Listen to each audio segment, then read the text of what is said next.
சுரதா இயற்பெயர் ராசகோபாலன். பெற்றோர் திருவேங்கடம் செண்பகம். ஊர் பழையனூர். பட்டங்கள் கலைமாமணி, உவமைக் கவிஞர், பாவேந்தர். காலம் 23/11/1921 முதல் 20/6/2006 வரை.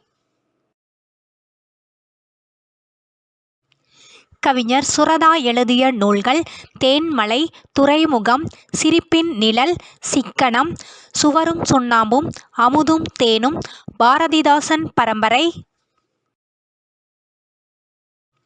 வினாக்களும் சுரதாவின் விடைகளும்: நெய்தல் நீர், உதட்டில் உதடு, எச்சில் இரவு, எப்போதும் இருப்பவர்கள், கலைஞரைப் பற்றி உவமைக் கவிஞர், சாவின் முத்தம், சிறந்த சொற்பொழிவுகள்.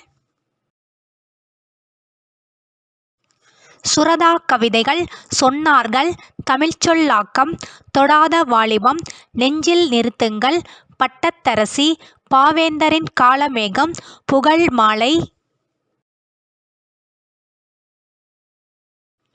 மங்கையர்க்கரசி, முன்னும் பின்னும், வார்த்தை வாசல், வெட்ட வெளிச்சம், முன்னுரை ஊர்வலம். இவை சுரதாவின் நூல்களாகும். பாவேந்தர் பாரதிதாசன் மீது கொண்ட பற்றின் காரணமாக தம் பெயரை சுப்புரத்தினதாசன் என்று மாற்றிக்கொண்டார். சுப்புரத்தினதாசன் என்பதன் சுருக்கமே சுரதா. சுரதா என்னும் பெயரில் பல மரபு கவிதை தொகுப்புகள் தந்தவர். செய்யுள் மரபு மாறாமல் எழுதி வந்த இவர் உவமைகள் தருவதில் தனிப்புகழ் ஈட்டியவர். இதனால் இவரை உவமைக் கவிஞர் என்று சிறப்பித்து கூறுவர்.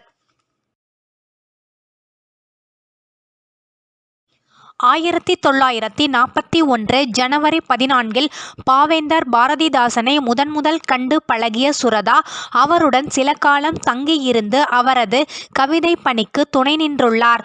சுரதாவின் சொல்லடா என்னும் தலைப்பில் அமைந்த கவிதையை புதுக்கோட்டையில் இருந்து வெளிவந்த பொன்னி என்னும் இதழ் 1947 ஏப்ரல் திங்கள் இதழில் வெளியிட்டு இவரை பாரதிதாசன் பரம்பரை கவிஞராக அறிமுகம் செய்தது. தேன்மலை நூல் தமிழக அரசின் தமிழ் வளர்ச்சித்துறையின் சிறந்த நூலுக்கான விருது பெற்றுள்ளது. தமிழக இயலிசை நாடகமன்றம் வழங்கிய கலைமாமணி விருது பெற்றவர் சுரதா. பாவேந்தர் நினைவு பரிசு பெற்ற முதல் பாவலர் சுரதா. தமிழகத்தில் உள்ள பாவலர்களுக்கெல்லாம் தலைமை பாவலர் சுரதா. உவமை கவிஞர் என சுரதாவை புகழ்ந்தவர் ஜெகத் சிற்பியன்.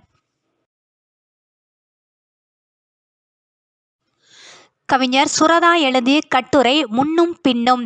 இவர் நடத்திய இதழ்கள்: காவியம், இலக்கியம், ஊர்வலம். சுரதா. மற்றொரு பாரதி பிறந்துவிட்டான் என்று சுரதாவை பாராட்டியவர் வ. ரா.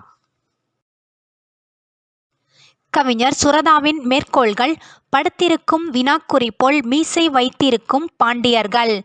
தடை நடையே அவர் எழுத்தில் இல்லை, வாழைத்தண்டுக்கா தடுக்கின்ற கணுக்கள் உண்டு.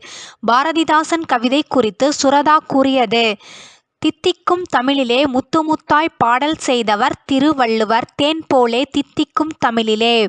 வினைச்சொற்கள் வேற்றுமையை ஏற்பதில்லை, வெறும் பாட்டை தமிழ்ச்சங்கம் சேர்ப்பதில்லை. இரட்டை கிளவி போல இணைந்தே வாழுங்கள், பிரித்தால் பொருளில்லை. சோகம் தராதவன் அசோகன்.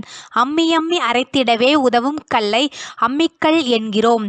பாம்பெல்லாம் பூமியையே பாதமாக பயன்படுத்தி கொள்ளுகின்ற காரணத்தால் பாம்புக்கு பாதம்பூ என பெயரிட்டார். பாதம்பூ என்பதையே நாமெல்லோரும் பாம்பென்று கூறுகின்றோம்.